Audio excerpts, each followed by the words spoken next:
Niining panahon nga ang putling ebanghelyo gihagit sa mga hiwi nga pagtulunan.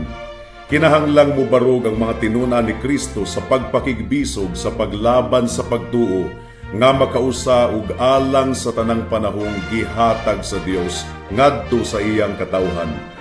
Mao'y hinungdan nga namugna kining tulumanon ang putling ebanghelyo. 30 minutos nga pagsabwag sa tinuod nga ebanghelyo kauban ni Pastor Jeremias hangad ang putling ebanghelyo. Ang putling ebanghelyo. Ang putling ebanghelyo.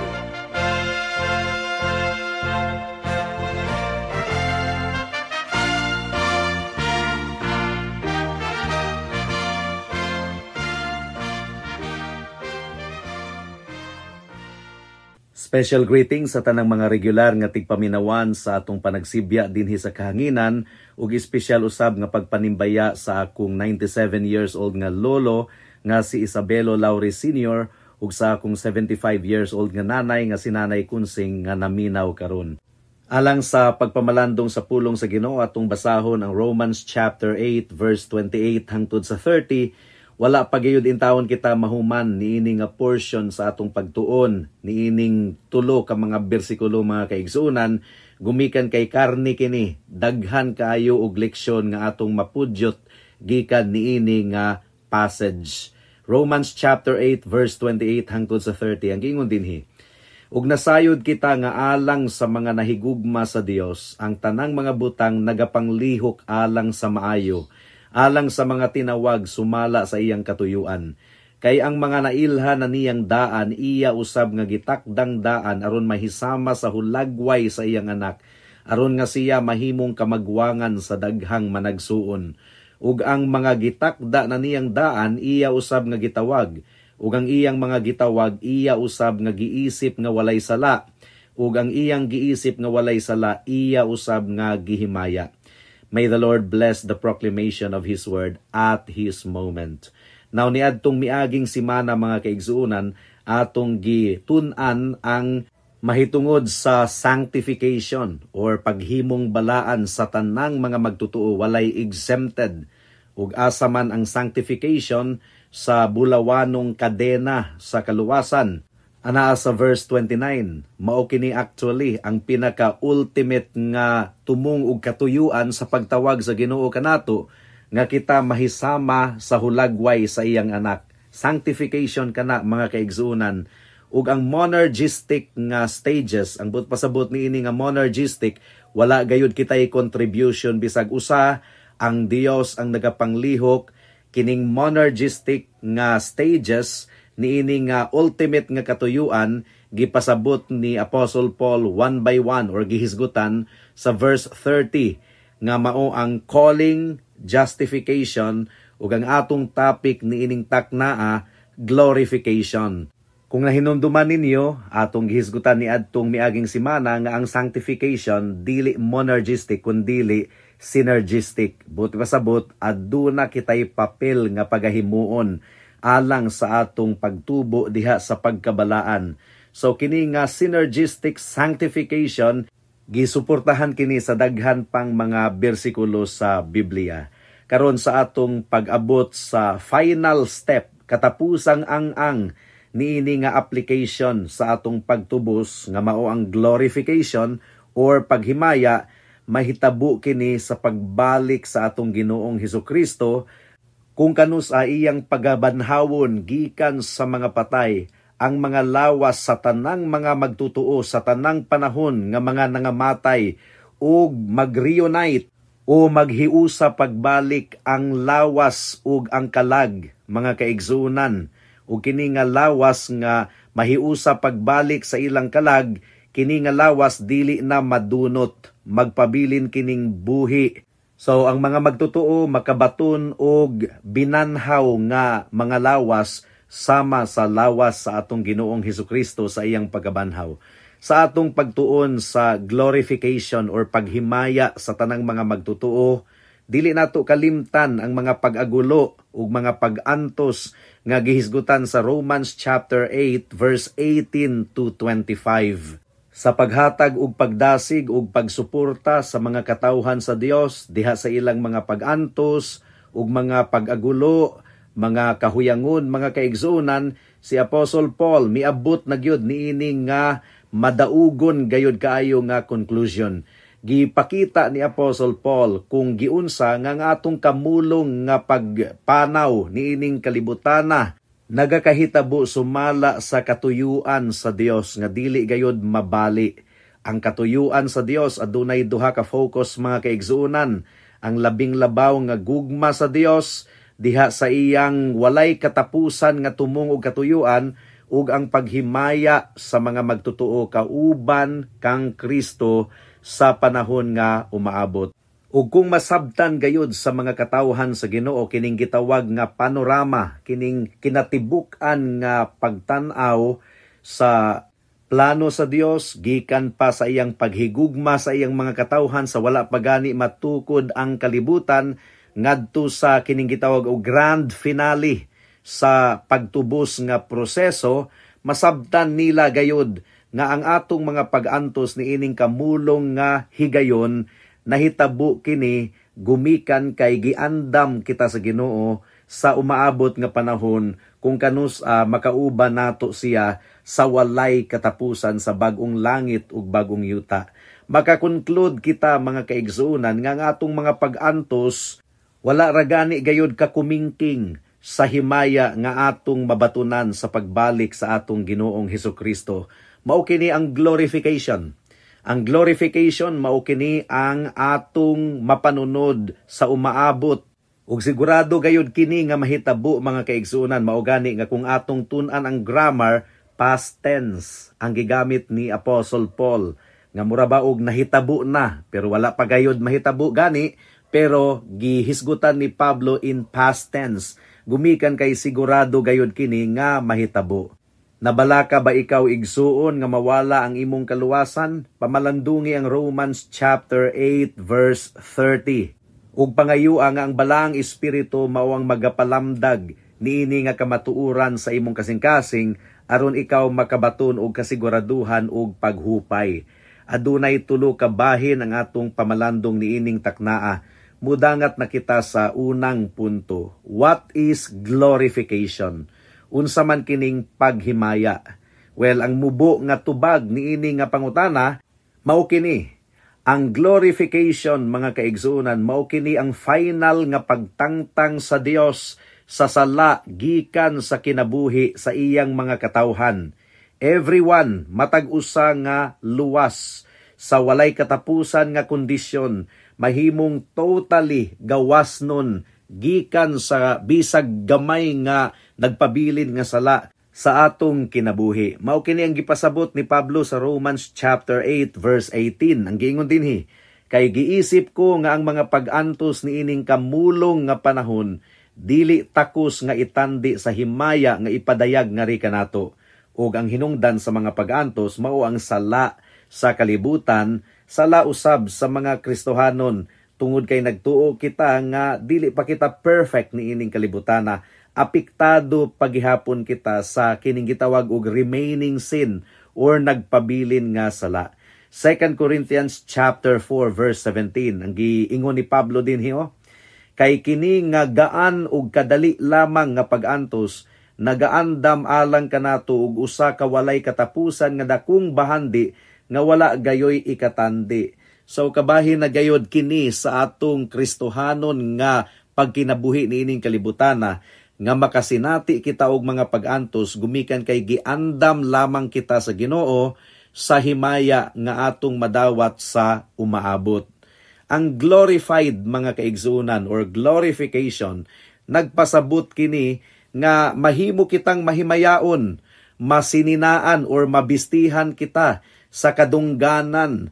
Adunay dignidad nga isulob sa Ginoo kanato, ibutang kita niya sa honorable position kauban niya sa bag-ong langit ug bag-ong yuta. Sa pagbalik sa atong Ginoong Hesukristo, ang himaya sa Dios, ang iyang kadungganan, pagdayig, ang iyang majesty, ang iyang pagkabalaan, mahimong tinuod ngari kanato. So imbis nga kita magpabilin nga mga mortal nga nabugatan gihapon sa atong makasasalang kinaiyahan, mabag-o kita totally, mahimo kitang balaan nga mga immortal, nga aduna gayoy access, makaduol kita sa presensya sa Ginoo, ug atong ma-enjoy ang atong panaglambigit ug panagsandurot sa atong Dios sa walay katapusan ngadto sa eternidad. So sa atong pagtuon sa glorification, mga kaigsunan, kinahanglan nga mag-focus kita sa atong Ginoong Hesukristo. Gumikan kay si Hesukristo mao ang atong buhing paglaom. One of these days ato siyang makita nawong sa nawong. Siya nga nagluwas kanato pinaagi sa iyang grasya. Ug dugang pa, mga kaigsunan, kung atong i-consider ang final glorification, mao kini ang pinakakatapusan nga ang sa atong sanctification. Ang atong gitun-an niadtong miaging semana, sanctification nga naningkamot kita nga motubo diha sa pagkabalaan. Well, ang glorification mao kini ang pinakakatapusang ang gumikan kay sa glorification, mapapas na totally ang tanang sala nga nagpabilin pa dinhi kanato isip mga Kristohanon. Ang final glorification nagapaabot kini sa manifestation or pagpasundayag sa himaya sa atong labing dakong Dios ug manluluwas nga si Hesukristo. Ang giingon sa Titus chapter 2 verse 13, nga nagpaabot alang sa atong mahimayaong paglaom ang pagpakita sa himaya sa atong dakong Ginoo ug manluluwas nga si Hesukristo. Samtang wala pa mubalik ang atong Ginoong Hesukristo, kanunay paghihapon kitang nabugatan sa atong sala. Ang atong spiritual vision hanap pa, mga kaigsunan. Dili pa nato makita ang himaya sa Ginoo totally, gumikan kay aduna pay sala nga nagpabilin diri kanato. Ang giingon sa 1 Corinthians chapter 13 verse 12, kay karon hanap nato kining nakita sa samin, apan nianang taknaan nawong sa nawong na. Karon nasayod ko sa jutayng bahin, apan sa umaabot kinatibuk-an kong masayran, samara nga nailhan ako sa kinatibuk-an. So this is really our excitement actually. This is our blessed hope. Sa matag adlaw kinahanglan nga makugihon kita pinaagi sa gahom sa balaang espiritu nga atong pagapation ang tanang pagpanglihok sa unod sa atong kinabuhi. Mo kini giingon sa Romans chapter 8 verse 13, the mortification of sin. Karon ikaduhang punto, giunsa nato pagsayod nga sigurado gayong mahitabo ang glorification. Giunsa nato pagsayod? Well, kung atong tun-an ang Greek language, aorist tense ang gigamit ni Apostle Paul. Grammar kini, mga kaigsunan. Kining bisag wala pa mahitabo, ang verb tense nga gigamit ni Apostle Paul, past tense. Past tense. Ang buti pasabot ni ini, sigurado gayud nga mahitabo, to the point that the Apostle Paul is speaking in the past tense as if nahitabo na. Nga mura og nahitabo na, mga kaigsunan. Na-accomplish na kini sa tumong ug katuyuan sa Dios. Sigurado gayud kaayo kini nga mahitabo. Those who were foreknown will all be glorified. Wala gayoy bisag usa ka Kristohanon nga dili makasinati og glorification. Ang tanang tinuod nga luwas magpadayon gayod hangtod sa pagbalik sa atong Ginoong Hesukristo, hangtod nga mag-glorified ang atong lawas, mga kaigsunan. Ikatulo nga punto, sa glorification, unsa man ang mahitabo gayod sa atua particularly. What is the essence of glorification? Well, ang giingon sa Biblia, sa katapusang tugtog sa trumpeta, sa paghuyop sa katapusang trumpeta, sa pag-abot sa atong Ginoong Hesukristo, ang mga lawas sa mga magtutuo, mausab gayod instantly. There is going to be an instant transformation. Ang giingon sa 1 Corinthians chapter 15 verse 51, mabag-o kitang tanan sa usa ka takna sa pagpamilok sa mata. Grabe, nindot kaayo kini, mga kaigsunan, mahimayaon gayud kaayo kini. Ug gipasabot sa verse 53, ang giingon dinhi, dayon ang madunot magasulob sa dili madunot. Hallelujah. Mao kini ang atong buhing paglao, mga kaigsunan. Pero samtang nagpaabot kita sa atong Ginoong Hesukristo sa iyang pagbalik, samtang wala pa mahitabo kining glorification, nag-anam-anam na kita og pagtubo diha sa pagkabalaan, sa atong pagtutok kanunay sa atong mga espirituhanon nga mga mata sa atong Ginoong Hesukristo. Misteryoso kini ang tanan nga mga Kristohanon, aduna gayoy kabag-uhan nga makita diha sa ilang kinabuhi. Anam-anam sila nga nagakaliwat sa atong Ginoong Hesukristo. Kung wala kini makita or dili kini makita sa usa ka tawo nga nag-angkon nga Kristohanon, makaduda gayud kaayo kung tinuod ba siya nga Kristohanon. Gumikan kay ang tinuod nga Kristohanon, mahitabo gayud kaniya ang kining giingon sa 2 Corinthians chapter 3 verse 18. Ang giingon dinhi, kitang tanan sa kamulong nga panahon nga walay tabon ang dagway, nagasudong sa himaya sa Dios o ginabag-o ngadto sa iyang hulagway gikan sa usa ka ang-ang sa himaya ngadto sa lain pang-ang-ang. So adunay pagtubo sa pagkabalaan mga kaigsunan nga masaksihan, masudong nato sa tinuod nga Kristohanon.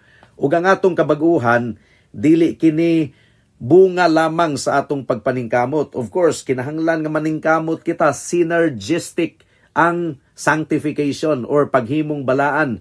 Pero ang atong pagsalig anaa gayud sa balaang espiritu. Mao kini gidugang ni Apostle Paul sa 2 Corinthians chapter 3 verse 18. Ang iyang giingon, kay kini gikan man sa Dios nga mao ang espiritu. In other words, panalangin gayud kaayo kini nga gibubo sa Ginoo sa tanang mga magtotoo.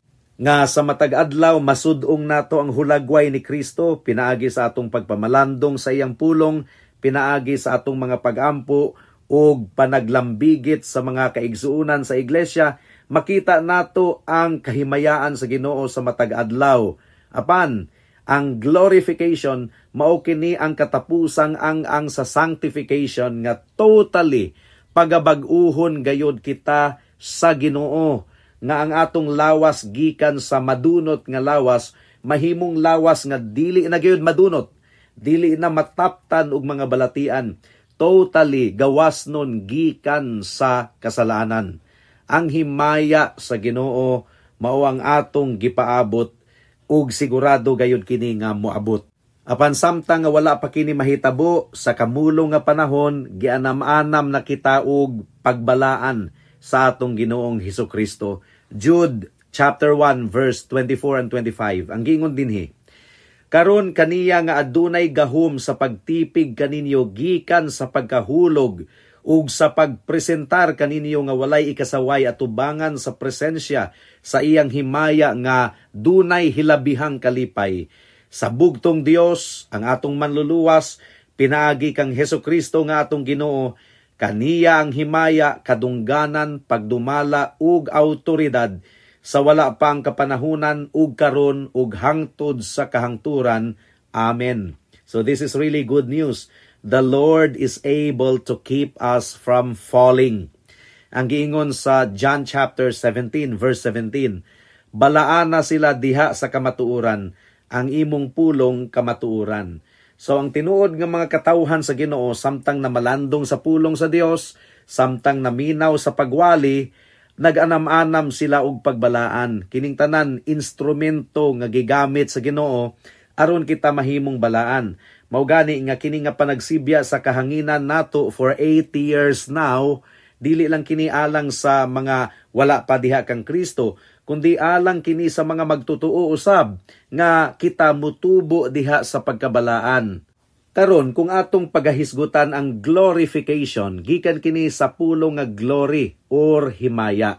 Unsa may mahitabo kanato sa umaabot, mahimo kitang mahimayaon nga mura og sama sa himaya sa Dios. Mura kay dili man gyud nato makab-ot ang himaya sa Ginoo, pero ipaambit niya kanato ang mahimayaong kahimtang sa pagbalik sa Ginoo.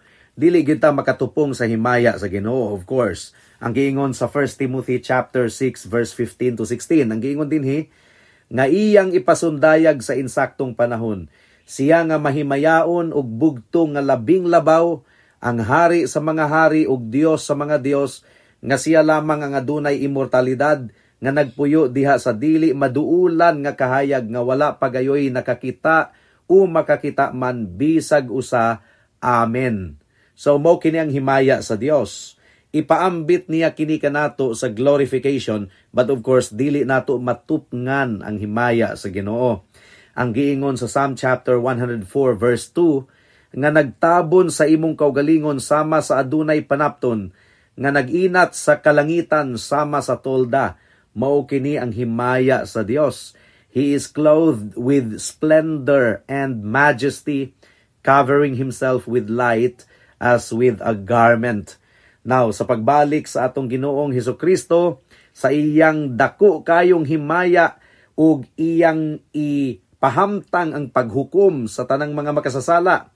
Matod pa sa Matthew chapter 24, verse 29 hangtod sa 31, Matthew chapter 25, verse 31 hangtod sa 35, sa iyang pagbalik, pagabuhaton niya ang mabuhat lamang sa soberanong hari. Siya lamang ang adunay walay katapusang pagdumala, mga kaigsunan. So he will execute judgment on all people. Sa kamulong nga panahon, mga kaigsunan, dili pagyud nato mahimong matutukan ang himaya sa Ginoo mata sa mata, nawong sa nawong, gumikan kay mga matay kitang tanan kung makita nato ang Dios. Kung masudong nato ang iyang hulagway, mga matay kitang tanan.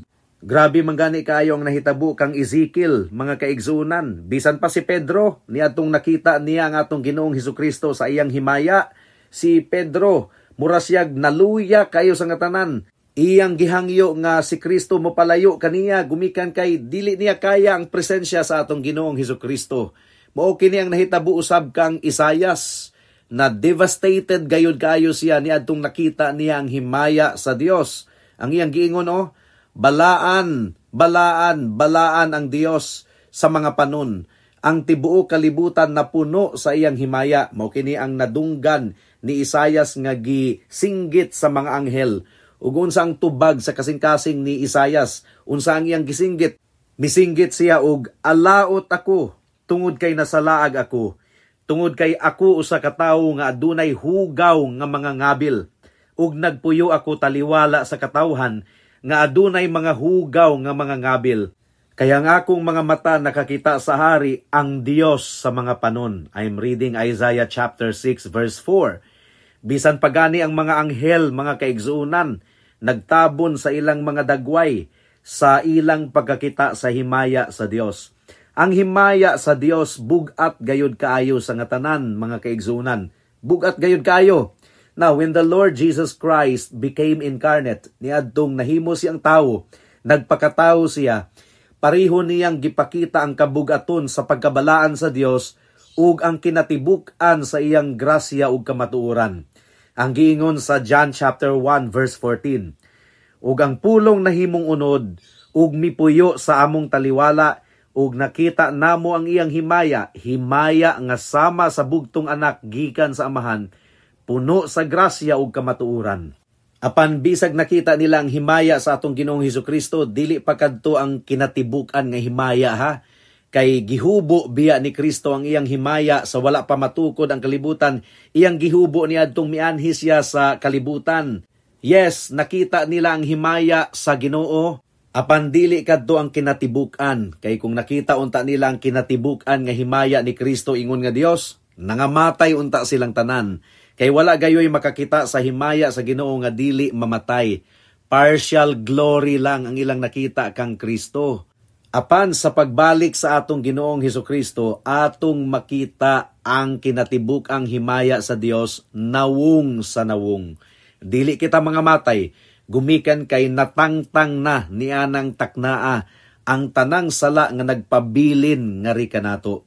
Mao kini ang glorification, mga kaigsunan, ang katapusang ang sa salvation and redemption process.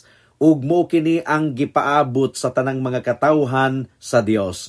Mao kini ang atong buhi nga paglaom. When the Lord Jesus Christ returns in the splendor of His glory, we will be perfectly conformed to the image of our Lord Jesus Christ.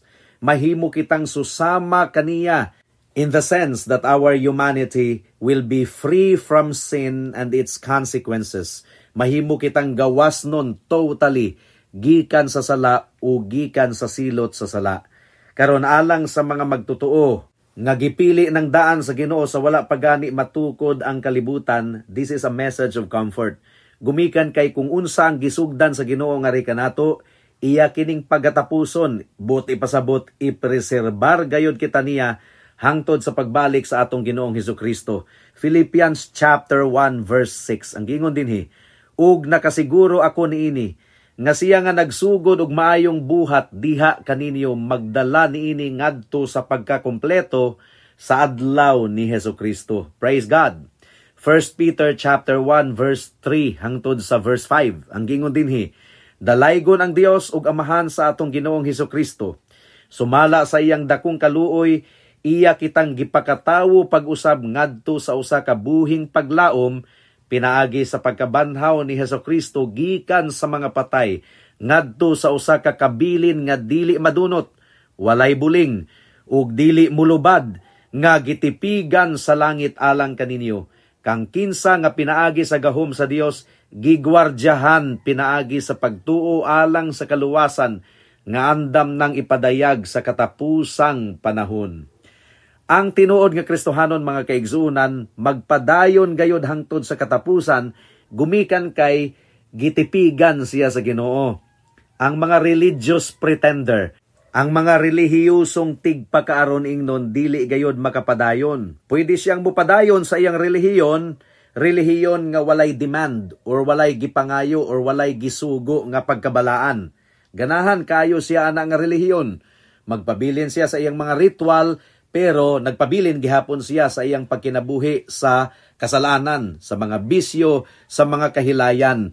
Mao kanay counterfeit religion mga kaigsuunan.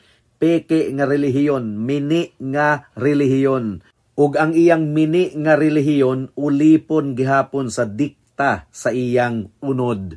Doon na siya ritual, doon na pud kuno siya mga pagpangadji ug bisag unsa pa nga mga ritual nga minimorize nga mga pagampo, pero kana nga relihiyon ritual lamang, gumikan kay walay kabag-uhan nga makita sa iyang kinabuhi. Ang tinuod nga Kristohanon nga adunay buhi nga paglaom kanunay nag-struggle sa sala. Every time nga mahulog siya sa sala, maguol gayud kaayo siya ug mamapha sa iyang buling, maghinlo sa iyang kaugalingon pinaagi sa dugo ni Kristo, maghinulsol kanunay mo kana ang lifestyle sa tinuod nga Kristohanon. Ang peke nga Kristohanon nga aduna pud kunuhay relihiyon, walay pakabana sa pagkabalaan.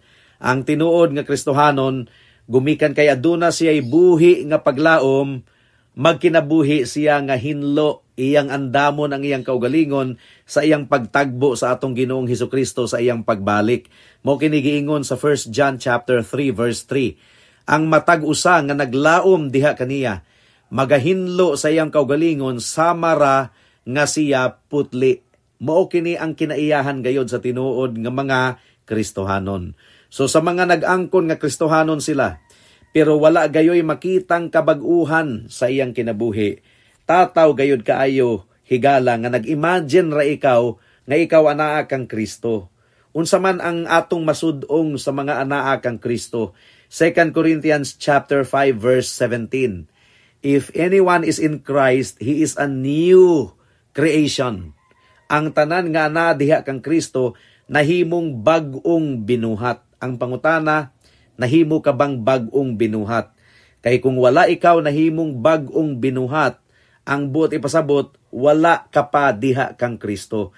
Pag hinulsol sa imong sala higala, ang kuna nga ikaw makasasala ug aduna ikay kasing-kasing nga hugaw kayo, nga dili nimo mabag-o ang imong kasing-kasing kay wala kay gahom sa pagbag-o niini.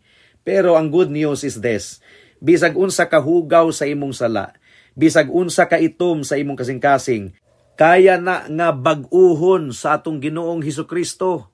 Mao gani hinungdan nganong namatay siya dito sa krus sa Kalbaryo, aron nga ang imong pagkahugaw mahinluan sa iyang hamili nga dugo. Kay kung walay pagpaaga sa dugo, walay kapasayloan sa sala. Ang bayad sa sala kamatayon.